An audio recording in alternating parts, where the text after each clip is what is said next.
take a little walk to the edge of town and go across the track, where the viaduct looms like a bird of doom as it ships and cracks, where secrets lie in the border fires and the humming wires. Yeah, man, you know you're never coming back. Across the square, across the bridge, past the mills, past the stacks. On a gathering storm comes a tall, handsome man in a dusty black coat with a red right hand.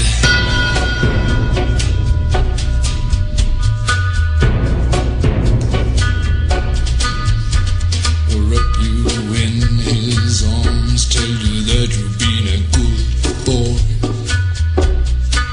He'll rekindle all the dreams that took you a lifetime to destroy. He'll reach deep into the hole, heal your shrinking soul, but there won't be a single thing that you can do.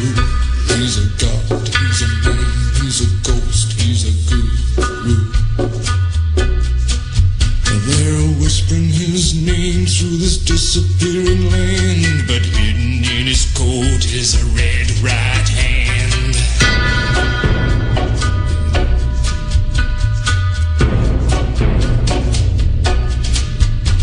You don't know money, get you some. You don't have no car, get you one. You don't have no self-respect, you feel like an insect. Well, don't you worry, buddy, cause here he comes through the ghettos and the barrio and the barry and the slum. His shadow is cast wherever he stands, stacks of green paper in his red right hand.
So now let us proceed to describe what is a Muslim village.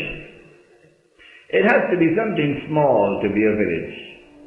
I was born in a village, Balmain village. I grew up in a village, St. Thomas village, Sigour. So I'm a villager, I know about a village. A village is small. Maybe 200 families, 300 maximum. That's a village. We have villages all over Trinidad. We are customary villages. So what's new? Secondly, a village is something outside of the city. In our case, the further outside the city is better. We have villages, remote villages in Trinidad. But this is a Muslim village. And so the majority of residents in the village will be Muslims. But make it plain and clear to everyone whom you speak to that non-Muslims are welcome in this village, on the condition that they are not hostile to Islam, because it's a Muslim village, and on the condition that they can conform with the norms of public conduct in the village. So you're not going to be with a bottle of beer in your hand walking down the street of this village. And you're not going to be half naked walking down the streets of this village. Not here. This is a village in which there would be a majority of Muslim residents, but non-Muslims would be welcome to live with us in the village in the way that they lived with us in the past. Muslims live with non-Muslims very, very friendly, cooperating. So it's nothing new, we're just trying to bring back what we had in the past. We live as good neighbors. In order, however, to preserve the Muslim character of the village, there must be a limit to the number of non-Muslims who would be allowed to live in the village. Let us have a brief description of the physical layout of a Muslim village. And this is what we used to have 100 years ago. All Muslim residents in the village would live in homes located within walking distance of the village masjid. And there's only one masjid in the village, only one. We will not allow a second one. And so all residents of the village would walk to the masjid. You can't drive to the masjid because I have no parking lot around the masjid. And so all homes would be located around the masjid. Walking to and from the masjid is sunnah. It ought to be revived. The physical exercise of walking is something which is not only good for the health. I do a little bit of walking now in the morning myself. But according to the sunnah of the Prophet ﷺ, walking to the masjid and walking back brings barakah, blessing. I don't know whether you get blessing, you drive with a Toyota Camry to the masjid. Do you notice? I mean, those of you who are my age, when we were children, did you see anybody sitting on a chair in the masjid? No. We never saw that. But suddenly now, 50 years later, every masjid has to have a large number of chairs for people who can't go down in sajda. Why? It is a lifestyle that has come with the modern life, the modern world.